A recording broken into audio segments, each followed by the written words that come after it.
C'est l'histoire d'une terre réputée stérile, ravagée par la guerre.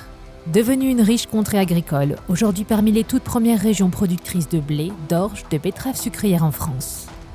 L'histoire de cette agriculture, née sous le signe du risque et de l'esprit d'entreprise, est avant tout l'histoire d'une épopée humaine et technique extraordinaire. Celle d'agricultrices et d'agriculteurs courageux, tenaces, audacieux, qui ont su, à force de patience et de détermination, surmonter les obstacles.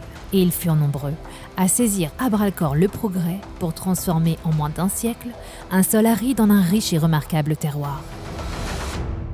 Il y a 100 ans, cette terre-là était complètement infertile, complètement stérile, et où il ne poussait rien. Mais 100 ans après, on produit des récoltes de blé, par exemple, à 100 quintaux, et on fait des betteraves à 100 tonnes, voire plus même. Les agriculteurs ont embrassé le progrès à mesure qu'ils se proposaient à eux, à la fois certainement pour améliorer les performances de leur exploitation, mais aussi par une sorte de goût, une sorte d'envie du nouveau, en permanence. On est passé des bœufs et des chevaux au tracteur, et effectivement, on a connu un développement extraordinaire.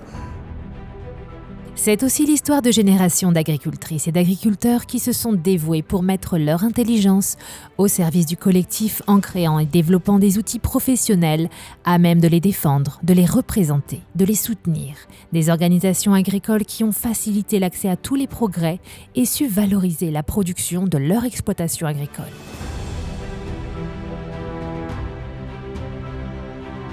C'est vrai que le défrichement était une période importante. Je rappelle toujours qu'à l'échelle de la grande Champagne-Crayeuse, qui prend en ruban le sud des Ardennes, la Marne et l'Aube, on a défriché grosso modo entre 100 et 110 000 hectares de sapins. Pourquoi on a planté des sapins? Ça, c'est l'idée de quelques notables qui avaient eu des contacts avec des soldats de l'armée de Napoléon, qui avaient ramené dans leur bagage des plants de pin. Alors malheureusement, ça a été un semi-échec. Et dans l'après-guerre, grâce au progrès du machinisme, de la fertilisation minérale, de la protection des végétaux, on a déboisé et remis en culture ces sols de craie.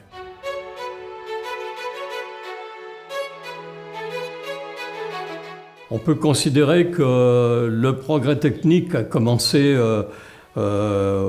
aussitôt la fin de la Seconde Guerre mondiale, c'est-à-dire dans les années 45-46.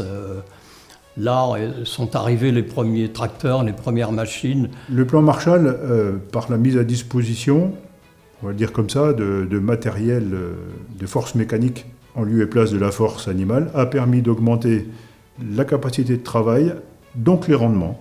Évidemment, quand la mécanisation s'est introduite, le tracteur notamment, on s'est trouvé très à l'étroit dans ces parcelles. Il a fallu remembrer. On a fait des parcelles autour de 5 hectares, et puis il y a eu un deuxième remembrement avec des parcelles encore plus larges, si vous voulez. Il fallait le faire, effectivement, de manière à rationaliser un peu l'utilisation du matériel agricole qui a une portée de plus en plus large.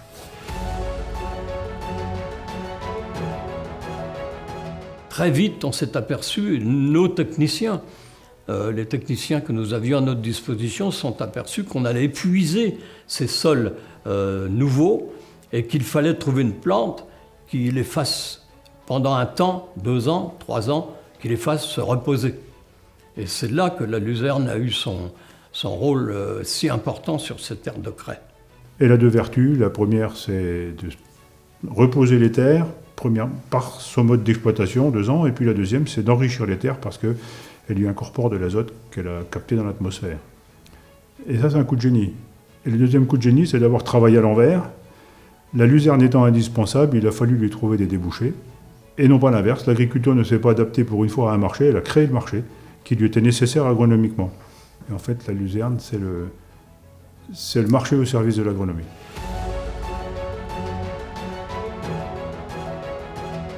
Dans les années 60-70, qui ont suivi cette loi d'orientation agricole, la mise en culture des terres, c'est aussi du drainage qui a permis de libérer des terres pâturées, en prairie, vers des terres emblavées, alors peut-être en maïs, peut-être en blé, au gré des aléas climatiques.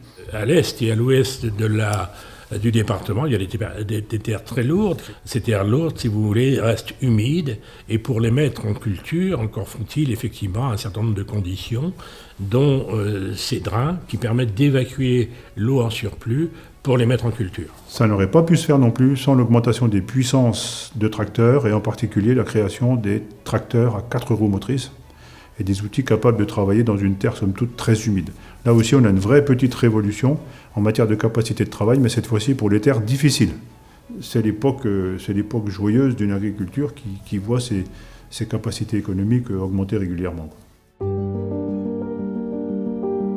Des premiers syndicats boutiques des années 20 à l'essor des grandes coopératives agricoles, les organisations agricoles créées par et pour les agriculteurs dans un formidable élan collectif ont joué un rôle majeur dans l'essor de l'agriculture locale en apportant le soutien technique et les débouchés nécessaires.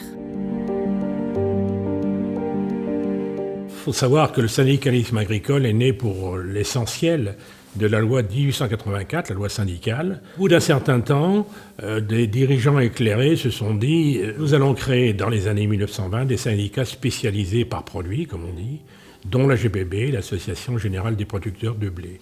Alors la GPB avait pour mission de défendre essentiellement les producteurs de céréales qui avaient été touchés par des crises importantes à la fin du 19e, en 1929 également. Et la mission de la GPB était très vite également, en dehors de la défense de la profession, de s'investir dans le soutien technique aux agriculteurs. On a eu des grands présidents à la GPB. Nous avons eu la génération d'après-guerre avec Jean Delot, Philippe Nézère, Henri de Benoît. Le premier que j'ai pratiqué, c'est Jean Delot, qui a quand même été président pendant presque 30 ans. Il a créé donc l'ITCF, qui est devenu le Arvalis, qui permettait de faire la relation entre la recherche fondamentale et puis l'agriculture proprement dite. Chez Arvalis, on est dans un monde d'experts qui font un lien très sérieux entre recherche appliquée et recherche fondamentale. Dans notre jargon, on se disait que ITCF était le bras armé de la GPB, s'agissant des techniques de production. Oui.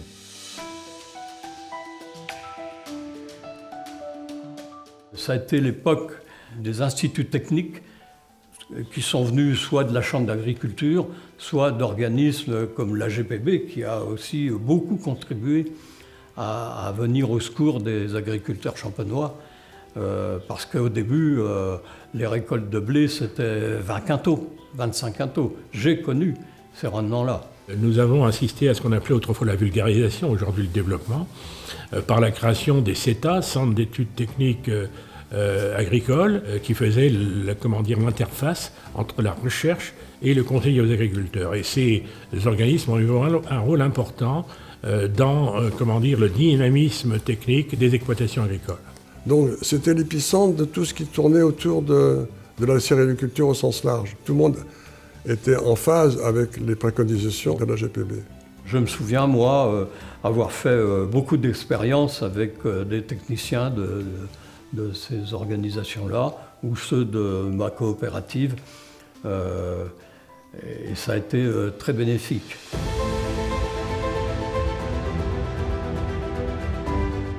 À partir des années 70, il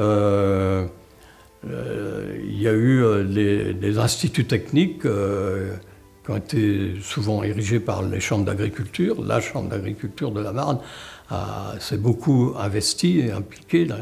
Mais les coopératives, il y a beaucoup de coopératives qui se sont développées à cette époque et qui ont créé au sein de leur structure des organisations techniques aussi qui ont aidé les agriculteurs à évoluer. On avait besoin d'un cadre, et le cadre pour nous, c'était la coopération, et c'est d'autant plus vrai dans la Marne, quoi. Et pour citer les coopératives les plus grandes, Vivesia, Ceresia, Novagrain et les coopératives d'Esternay. Pourquoi la coopération? Parce qu'encore une fois, je suis incapable de commercialiser mes produits. En amont, il me faut des intrants. C'est la coopérative. Et puis l'appui technique. L'appui technique important. C'est ce qui nous a porté. Qu'est-ce qui a fait que l'agriculture est devenue ce qu'elle est ici? C'est grâce aux techniciens et à nos ingénieurs qui nous ont apporté le savoir et qui nous ont guidés dans la technique. C'est vrai que dans notre département, nous avons eu des coopératives très en pointe sur la transformation, que ce soit dans la meunerie, dans la malterie, dont on a parlé tout à l'heure. On était les pionniers dans la transformation. La transformation, c'était un des objectifs pour valoriser davantage la production. Et nos coopératives ont été quand même les premières et les plus actives dans ce domaine.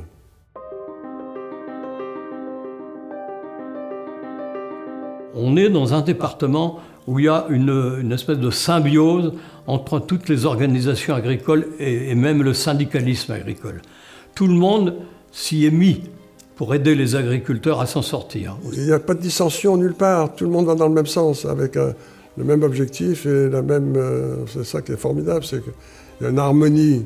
Une grande fierté, c'est formidable. Vous vous rendez compte de l'évolution qu'on a connue. C'est grâce à nos coopératives, à nos organisations. Les coopératives, et puis la Chambre d'agriculture, il ne faut pas oublier non plus, le syndicalisme agricole aussi, et tout le monde a tiré dans le même sens. C'est une des clés de la réussite du développement de la Champagne, oui, absolument.